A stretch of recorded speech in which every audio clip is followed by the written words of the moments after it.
Someone has some birds. Okay, shall I begin then? Sure. Yes. Okay, how do you do? I appreciate the invitation to be with you this Shabbat morning. My name is Ruth Adar. I'm a Reform rabbi in California.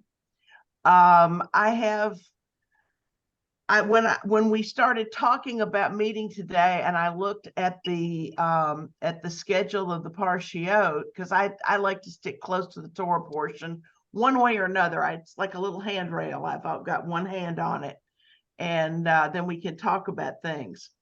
But we happened on one of my favorite Torah portions. This week is a double portion, Chukat and Balak. We won't be talking as much about Chukat, although I love the name of it because it talks about Chok, which are rules, mitzvot, commandments that don't make any sense. And one of the things I love about studying Torah is that we're given mitzvot to do, we're given commandments. Some of them make wonderful sense, and don't kill, don't steal, all that good stuff. Those are called mishpatim, laws. But then there's also chukim, which are the ones that don't make any sense. Like you can't put wool and linen together in a fabric. If you do, it's shotness. Why don't we do it? It says so in the Bible. Same business with dietary laws. We may dream up reasons for them, but some of them are simply seem to be just part of the rules of the game, our character builders, if you will. But my attention today is on the other Torah portion, which is a favorite of mine, called Balak. And Parshat Balak is about a fellow who was a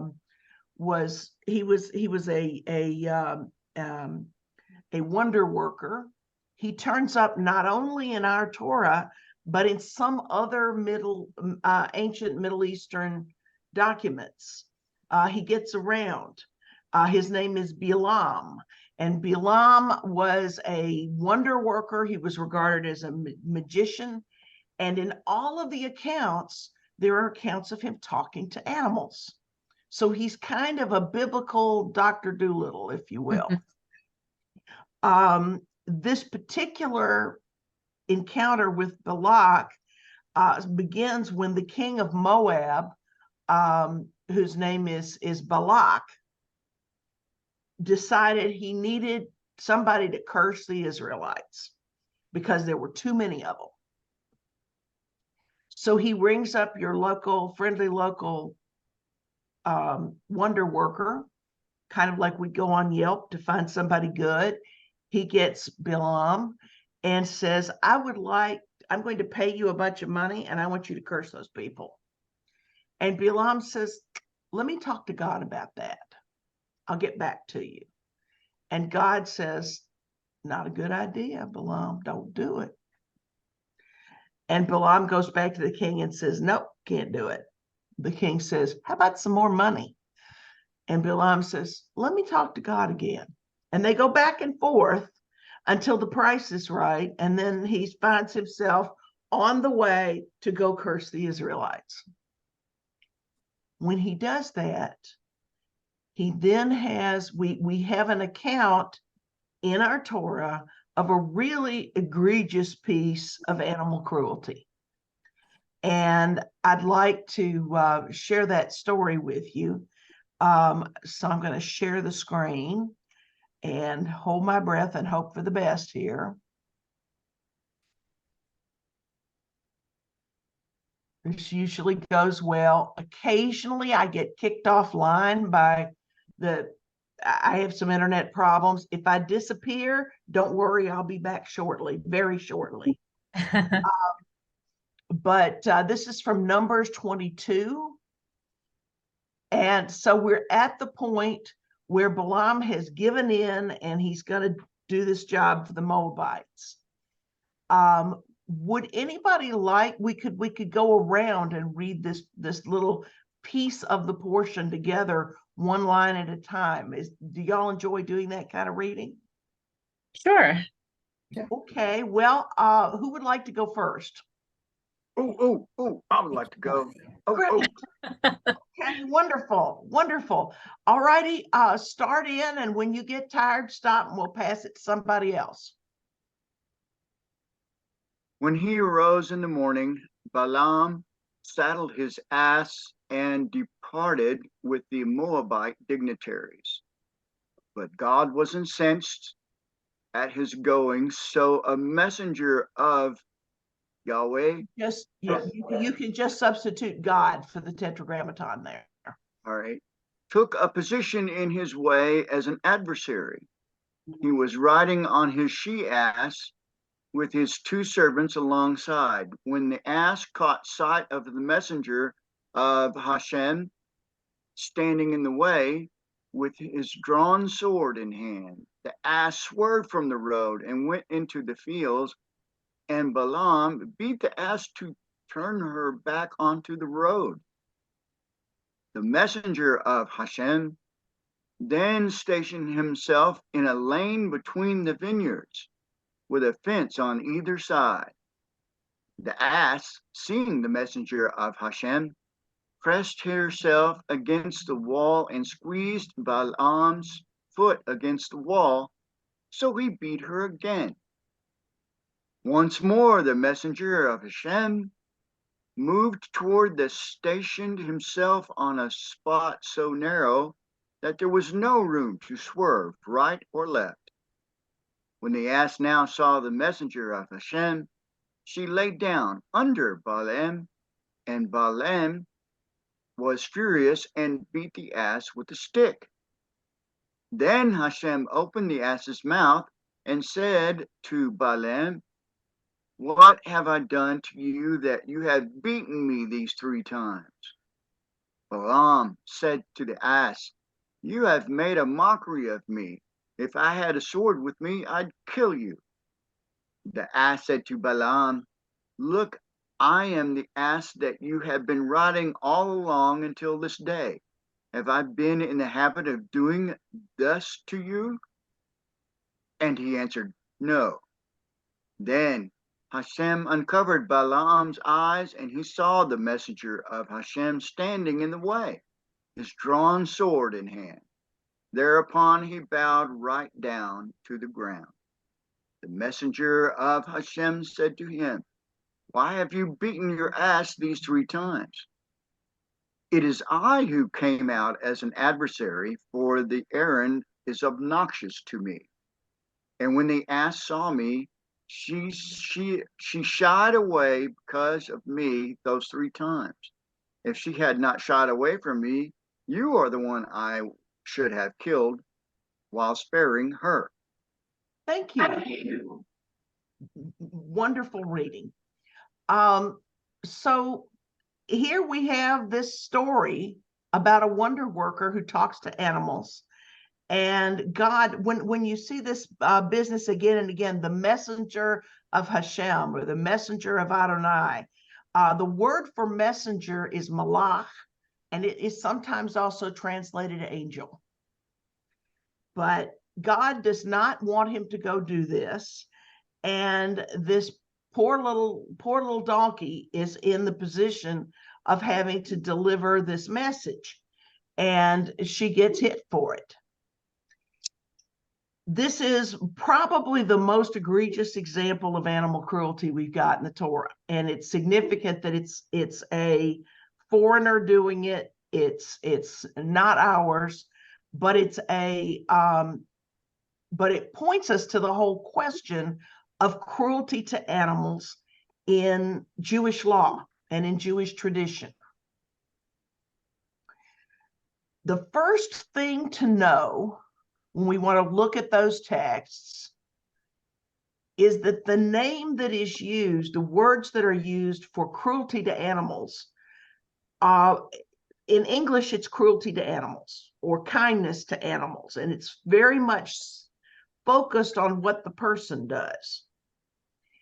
When we talk about it in Hebrew, we talk about Tsa'ar Ba'alei Chaim, the suffering of living creatures.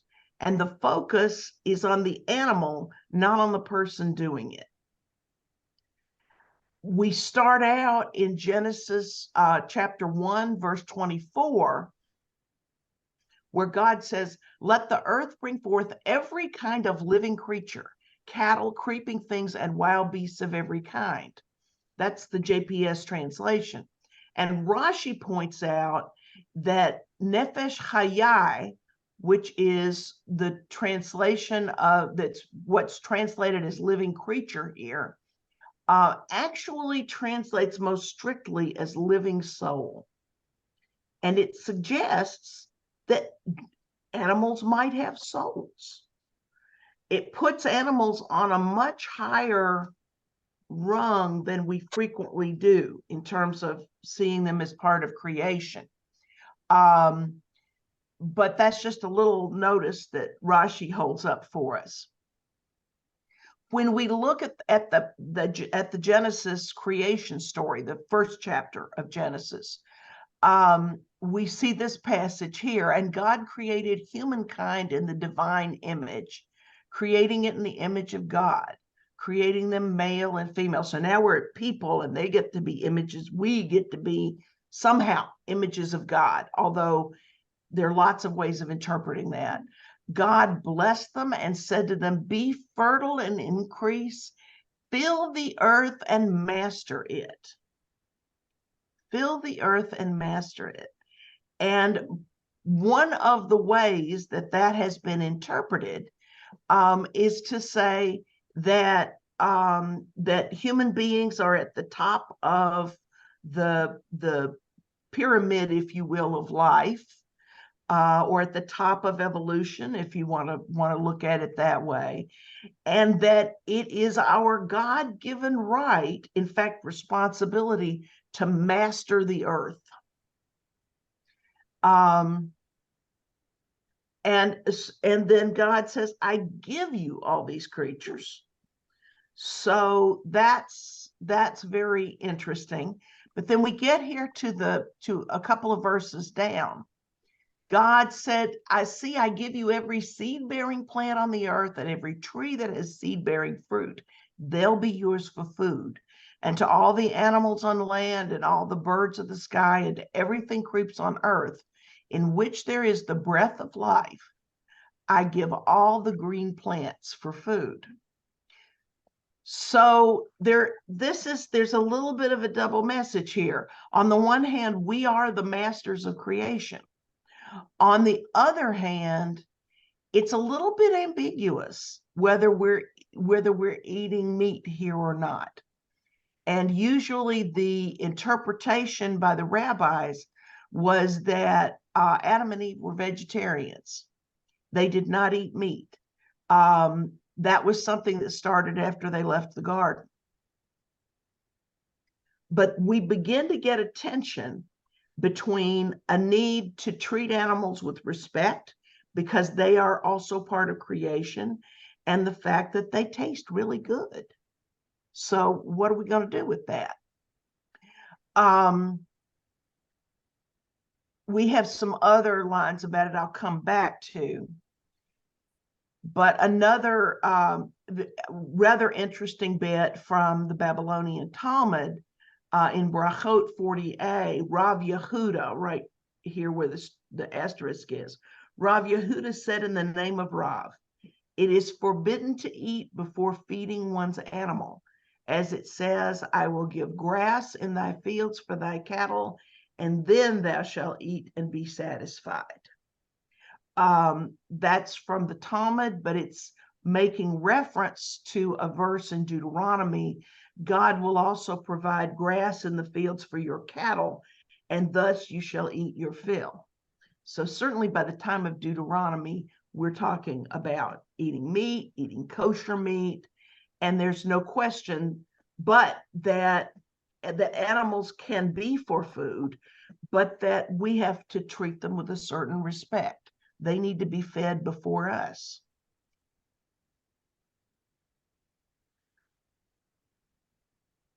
So before I go on, anybody have any thoughts about these passages? And let me tell my phone to go away forever and stop that. Okay. Now, yes, Michael. I have a question, Rabbi. And I have two conflicting terms that probably mean the same thing.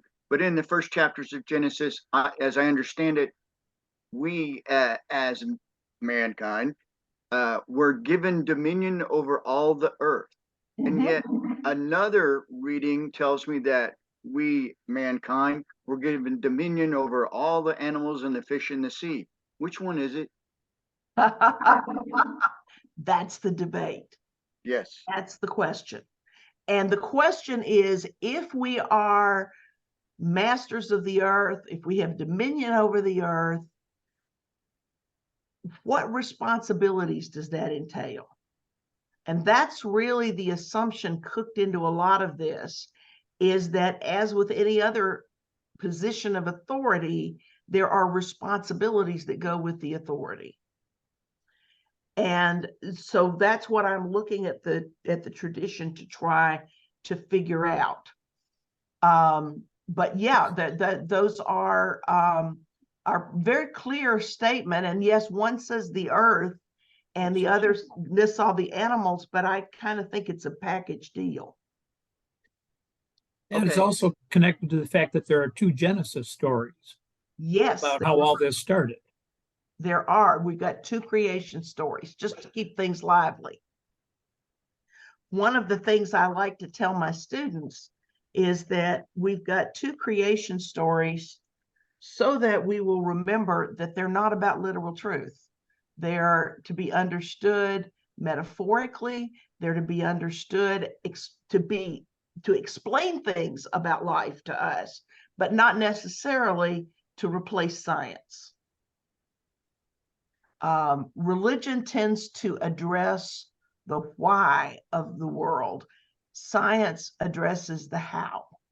And so this is, there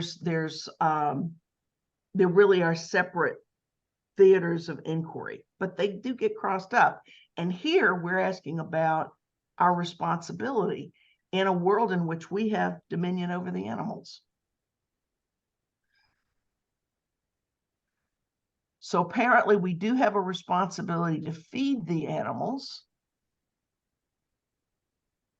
And given that it's a given that we have a right to kill animals and eat them, there's a medieval Spanish document called Sefer HaChinuch that addresses the question of hurting animals in order to feed off of them.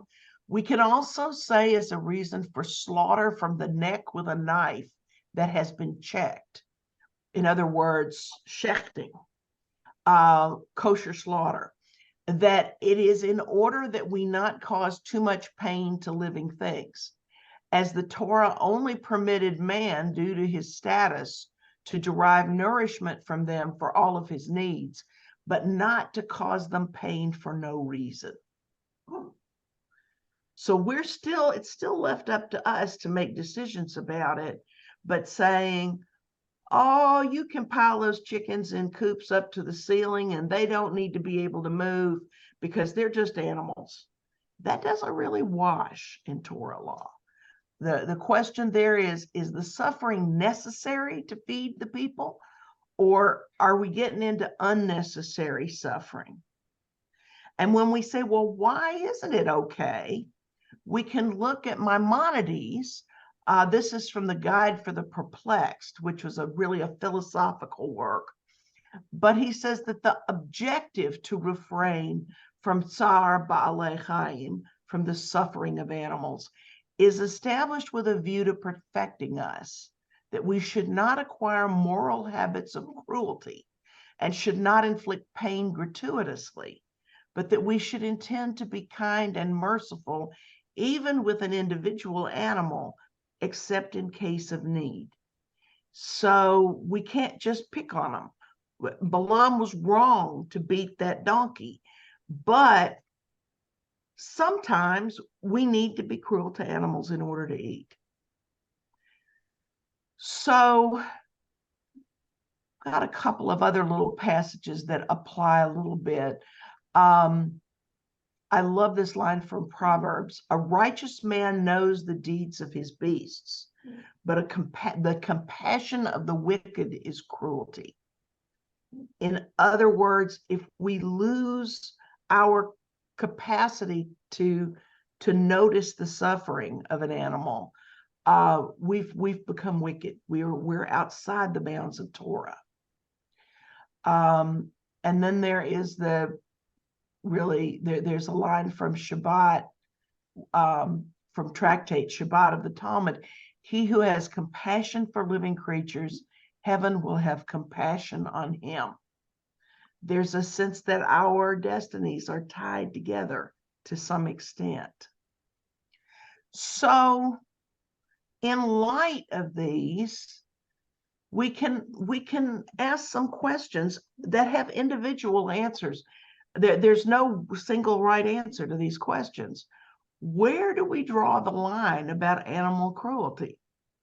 Is it possible for human beings to live without inflicting any suffering on animals at all? Or are there circumstances under which it is allowable to cause suffering to animals? And I'd like to know where y'all come down on this, given these passages.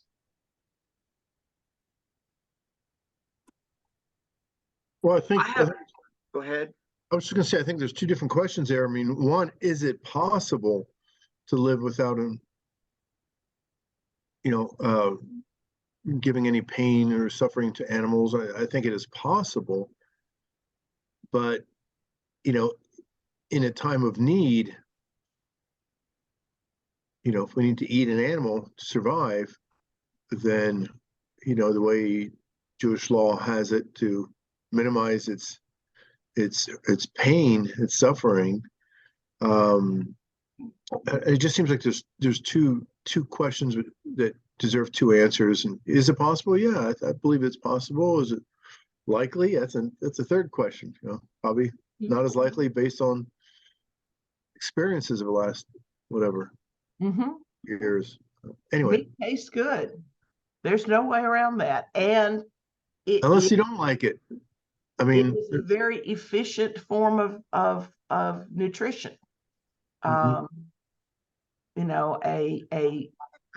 once heard a sermon when I was in rabbinical school from a rabbi who argued that the whole point of the dietary laws had kind of backfired. He said, if you look at it, it's pushing us to eat more of some things and less of others, and meat becomes very costly and very complicated to deal with. So it doesn't forbid the eating of meat, but it nudges us away from eating meat. That's one way of seeing it. But another way of seeing it would be to say it creates a permission, but with humane slaughter. I grew up on a farm where we did slaughter animals. I was not raised Jewish. I'm a convert to Judaism. And we slaughtered both beef and pigs, less often pigs. But it's not a pretty process. It's a pretty awful process. And we go out of our way to isolate ourselves from it. I was startled when I was reading Leviticus and realized that when the priests in the temple slaughtered an animal, that's the model for shechting an animal, for kosher slaughter. But the first step in that process is to put, if I were the shechter, I would put my hand on the animal's head and I would look it in the eye and bless it before I do anything else, and calm it before I do anything else. There's a very funny story about one of the founders of Renewal Judaism, that he got in trouble. He was a kosher slaughterer, and was a member of the Lubavitch group, and he got fired from his job because he was spending so long with each chicken he was slaughtering that he was completely useless in a modern plant, because he'd sit down and he took as long as it would take to calm the chicken down. And I don't know about you, I can't even imagine trying to calm a chicken down or how that would work. But so there are degrees in all things. I imagine the average shachter does not spend half a day calming one chicken. That, you know, they kind of get to a point where they say good enough and off and cut its throat. But on the other hand, having that knife to be as sharp as any scalpel is very much part of the tradition. So it carves out what's acceptable and what's not acceptable. As liberal Jews, we may or may not choose to choose kosher, to keep kosher, or to prefer kosher meat. But it might be worth asking, just how did this animal get to my plate, and how was it treated before it got here? Is it possible for human beings to live without inflicting any suffering on animals? I don't think so. I think that this world is constructed in such a way that sometimes I cause suffering to other people without intending it. But, you know, we get in each other's way. We get on each other's feet. We just have to talk about where we're individually going to put the boundaries, and where we as communities are going to put boundaries and say, no, you know, you can't discipline other people's children. That's an example of a rule that we put in place. It's not okay for me to discipline somebody else's child, say in the grocery store, much less to discipline them the way my grandmother would have disciplined me when I was that age. If I'd been messing with stuff in the grocery store, I'd have been spanked. Well, we've decided that's beyond the pale now in our society. But our treatment of animals is the same sort of, it changes over time. Our ideas about it change. And we ask ourselves, under what circumstances is it allowable to cause suffering to animals? Now, I'm going to stop the share here so we can see each other. But I'd be very interested in your thoughts about all this.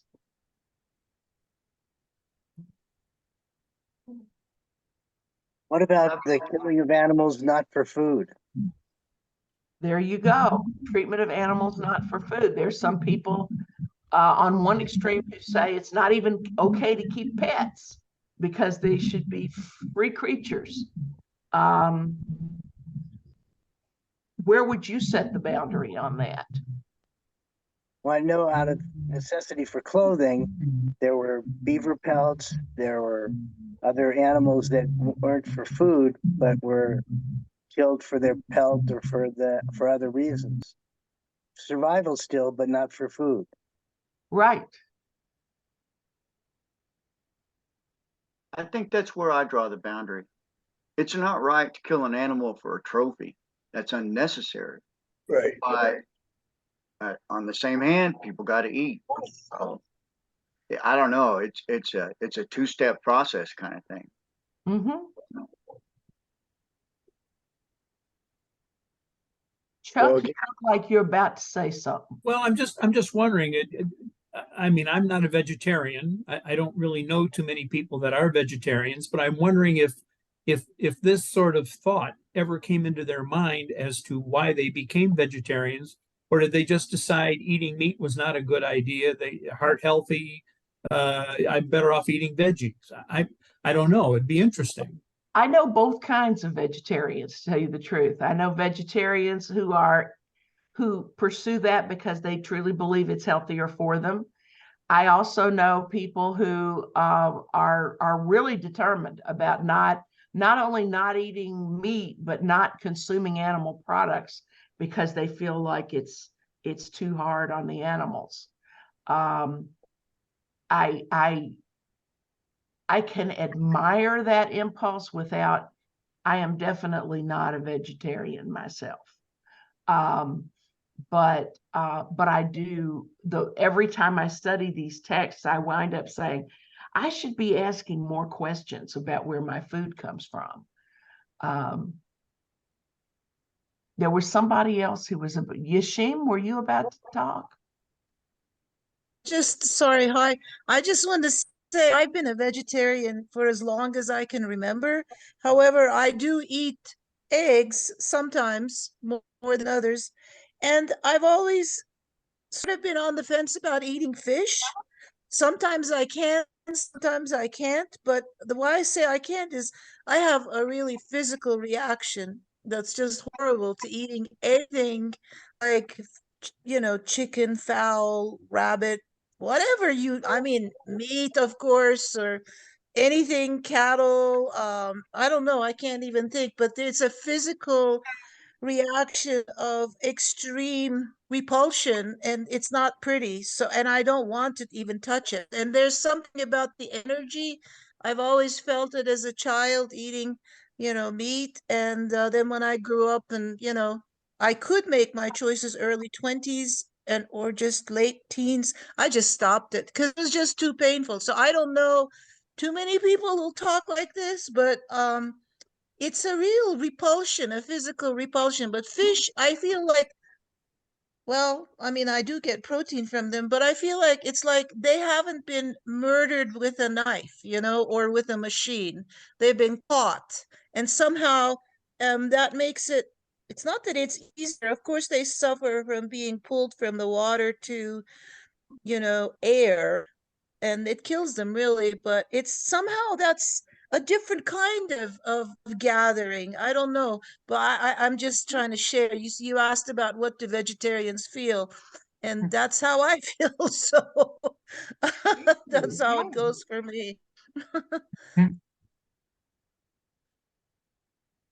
Yeah, I appreciate that a lot. I mean, I think about that. I mean, I think if I were living by myself, I would be a vegetarian.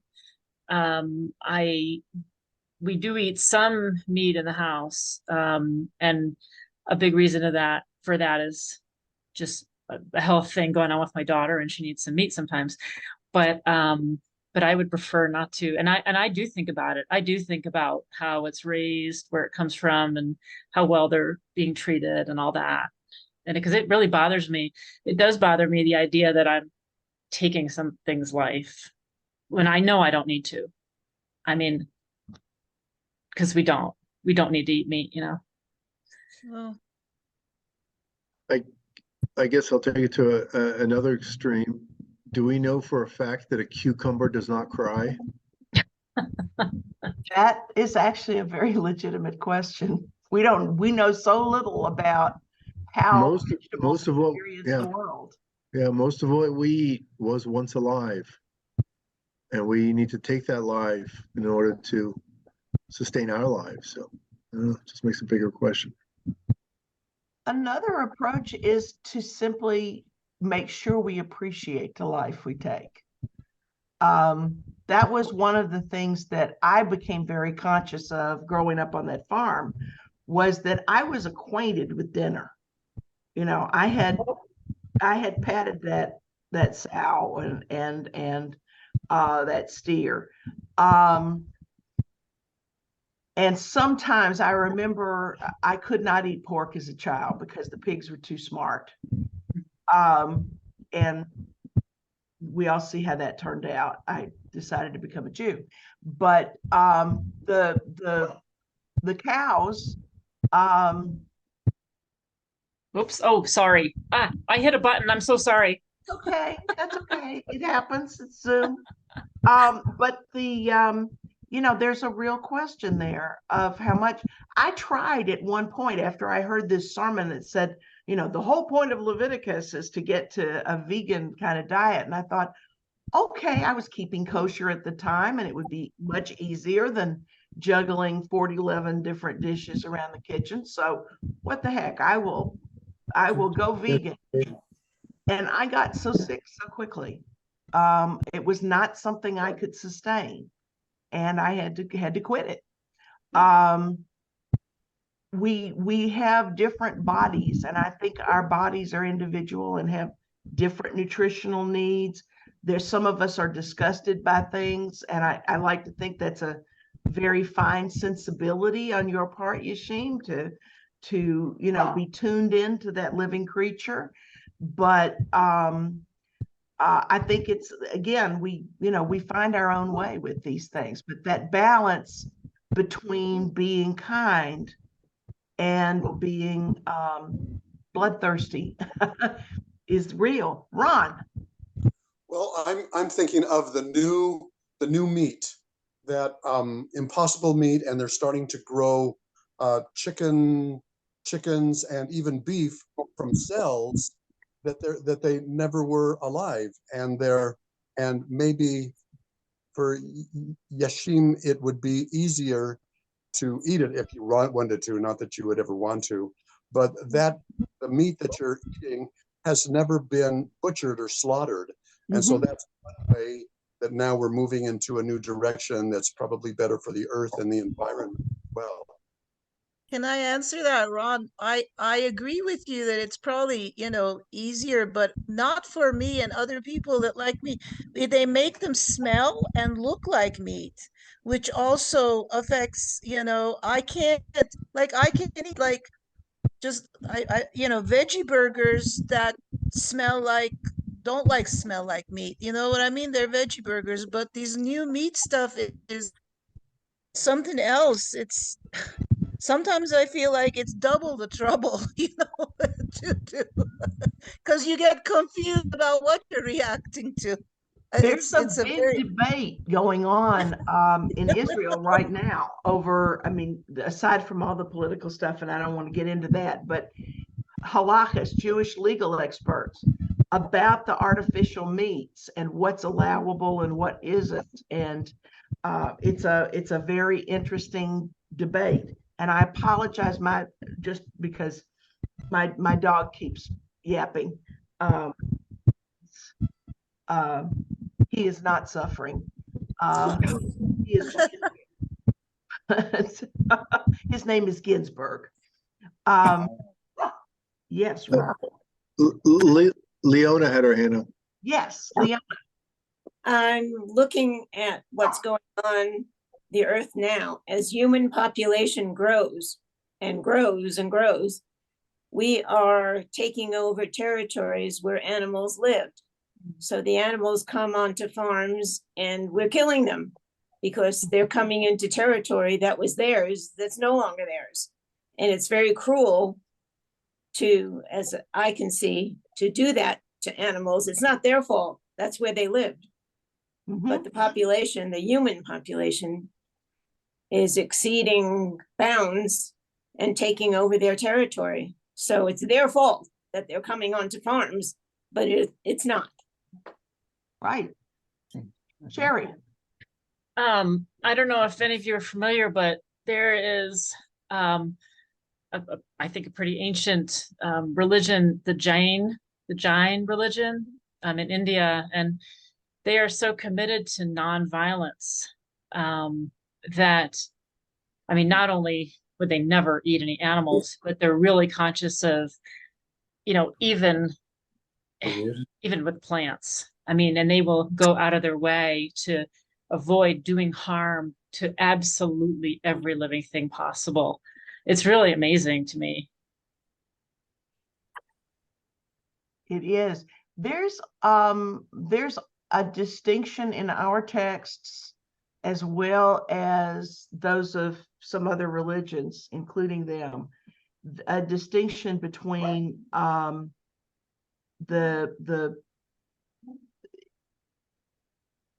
well, I lost that thought. Never mind. Well, that train left the station. That happens occasionally. So any other thoughts? Any other responses to this matter? Yes. John. I'm John. In response to the eating the cucumber, and does the cucumber feel that? I was thinking that's like the fruit of a tree. I mean, it's what the plant produces, and it'll eventually, if it's not eaten, it'll just fall off and die or be eaten by another animal or whatever. So it's a fruit. So that's different than eating the plant. That we don't eat the apple tree, we eat the apples. So anyway, that's my thought. No, it's a good thought. Yeah, and if it just falls on the ground, it reseeds itself. In theory, if it is the kind of plant that can. By the time I had made a smoothie this morning with a navel orange, those are all clones, and so there are no seeds in them. And so I don't. Well, that's a whole nother set of thoughts. But well, then let me respond. But then, therefore, it's not good to eat the cucumber because it's going to provide the seeds for more plants. So that maybe is an issue then. I think one of the principles we can bring in on this is Maimonides' notion of moderation. That if we go to extremes with any of these solutions, we get off track. But and I remember what it was I was thinking a moment ago, that many faiths, including ours, are concerned about the notion of people becoming bloodthirsty. That if we eat too much blood, this is why blood is drained from kosher meat. That if we eat blood, we're going to want more of it, and we're going to become violent people. I don't think that's necessary. Well, I don't know. What do you think about it? Do rare steaks make people more bloodthirsty?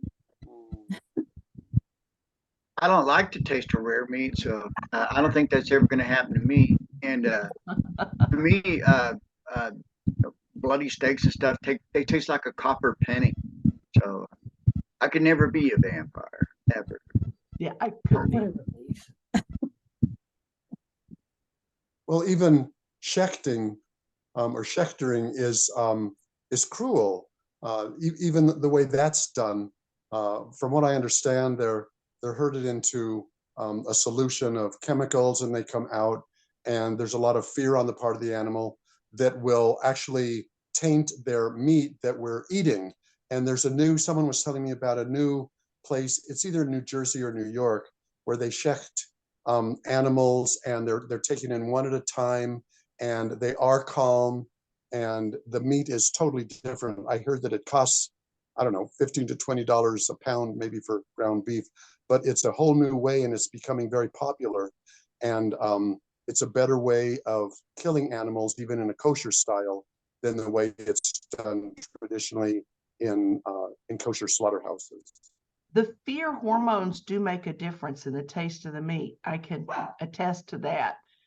Growing up, I knew the difference between meat we had raised on the farm and meat that came from the grocery store, because we were a very small operation. And I mean, there would be like one animal a year that got slaughtered, and the vet would go in with us on he made the best sausage ever, but he would, it was handled, the animals really were calm, and it was not a pretty process, but there was not a lot of agony involved, and the meat tasted totally different.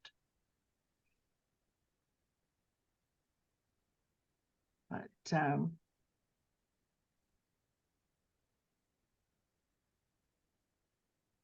so any other thoughts about this, or thoughts about Bilam and his, we do get a beautiful prayer out of the story.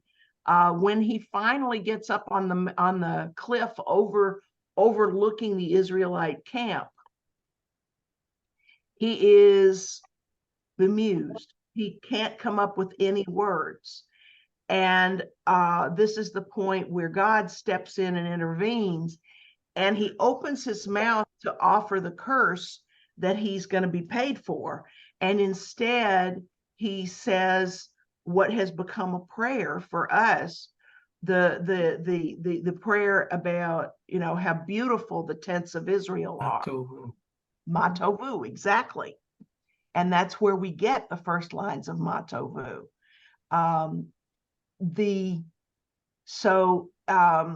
After all those warnings, he was going to go ahead with the curse, and he was simply prevented from cursing. But the donkey goes down in rabbinic literature. They come up with all sorts of ideas that she was a magical donkey that had been created in the little bit of time at the end of the 6 days, right at dusk before the first Shabbat.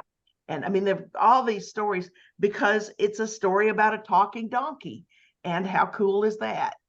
But as I say, Balaam gets around, and he is in several other people's literatures as well. We don't know whether there was a real Balaam or not, but he seems to have been an interesting character.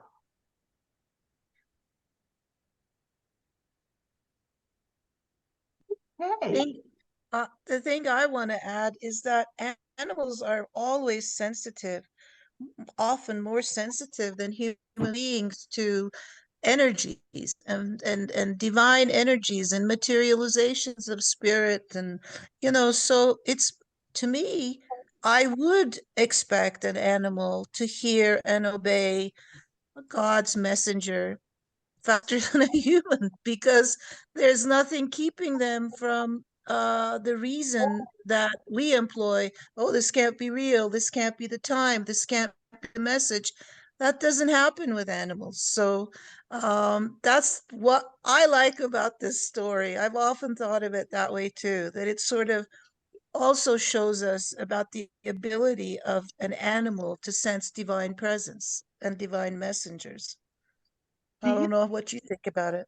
Oh, I think that's a wonderful point. Do you think it has any significance that it's a female donkey? I don't know, because I've tested that myself, just on a personal basis, with female and male animals, you know, like how sensitive they are. I don't think it matters. I really don't think so. I mean, for the sake of the story, Yeah, I it's was the mother, it's a you know, a female donkey, meaning it would be a mother, it would be perpetuating you know, its own kind, and there's that extra sensitivity. But I don't think really in the end it matters. That's my opinion. Rabbi, I was wondering why the specific of a female donkey, you know, as opposed to just if it was neutral, if it was just referred to as an ass. They're very specific about it, referring to her with female pronouns. The grammar gets kind of complicated on account of that. It's as if they're pushing it, where if it weren't specified, most animals are assumed male unless identified otherwise, just as figures are in biblical Hebrew. And I have no idea. It's just one of the questions the text raises for us. There's no right answer about it.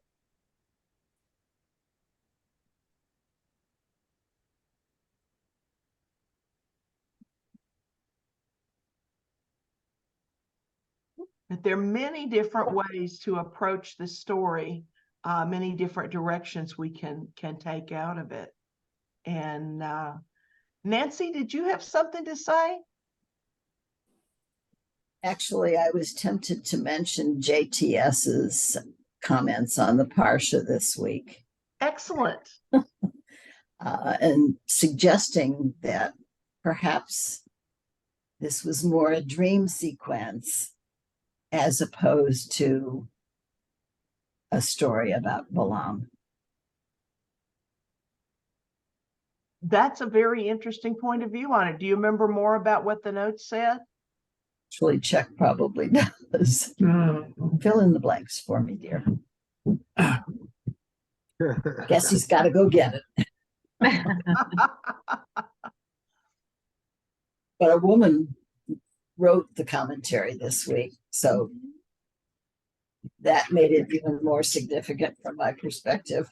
The person who wrote this commentary kind of juxtaposed this action between Balaam and the donkey and Moses and God, because at one point the donkey says, "Why have you beaten me?"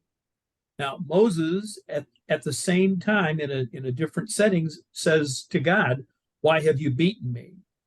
Balaam says, "Because you mocked me. Would that I had a sword in my hand, for now I would kill you." And in the other sequence involving Moses, God says, "Because you fail to have faith in me and to sanctify me publicly, therefore you will not bring this congregation into the land." And finally, the donkey says, "Am I not your donkey that you have ridden forever until this day? How have I been accustomed to do such a thing to you?" And when Moses is interacting with God, Moses then retorts, "Am I not your servant that you have used me until today? Have I been accustomed to do such a thing to you?" So it's virtually identical, the conversation between the donkey and Balaam and God and Moses in the same, virtually in the same chapter, because the conversation between Moses and God comes from Numbers 20, and this is Numbers 22. Yeah. It's kind of interesting. Yeah, that's fascinating. Fascinating. Who is the commentator?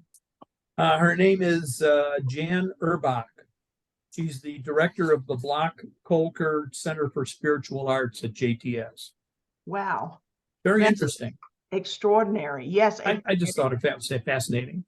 Well, that kind of repetition of a story is that happens in biblical literature, and it really gives us something to chew on.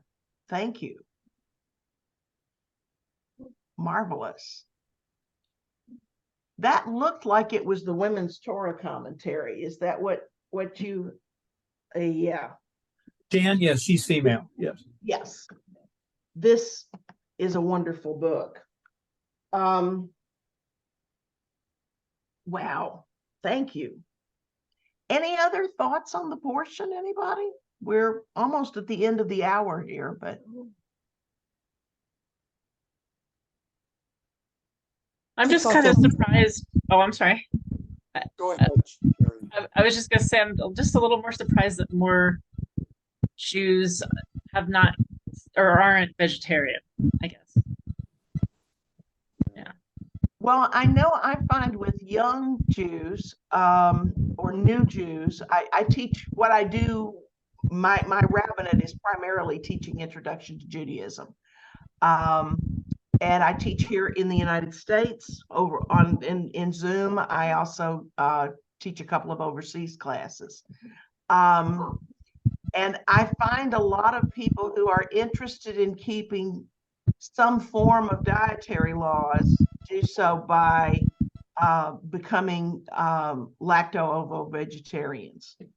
They'll eat eggs and they'll consume dairy, which is complicated in terms of cruelty to animals. But eggs are easy because eggs, the chicken just drops them and the chicken has no use for an unfertilized egg. But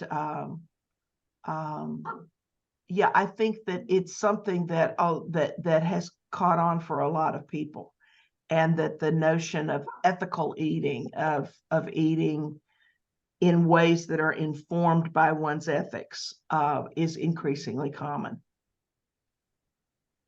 You say that in an earlier stage of a person's life, it's easier to make those choices because there are fewer individuals affected by your choice to be vegetarian.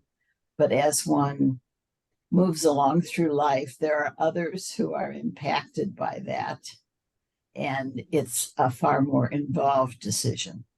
I can identify with that. I kept kosher for 6 years while I was in rabbinical school, partly because I wanted to understand it and be able to teach it. And when I came home and found myself scolding anybody that came in my kitchen because a teaspoon got put in the wrong place, I decided I was not sufficiently evolved spiritually to both keep kosher and be a nice person. And so for Shalom Bayit, for the peace of my home, I stopped keeping a strict kashrut because it just, I couldn't. I think if you grow up with it, then you learn how to do things nicely. But Too hard to avoid going off the rails. yes. But I think that the principle behind it, that we pay attention to what we consume, we pay attention to our effect on the world,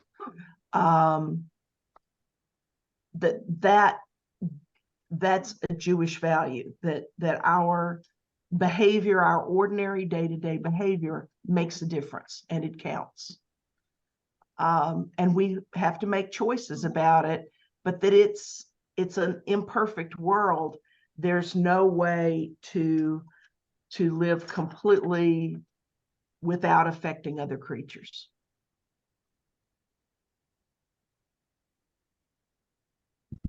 Rabbi, was there something else you were going to talk about at the outset? I thought you said that there was something else that you were, I can't remember, going to talk about.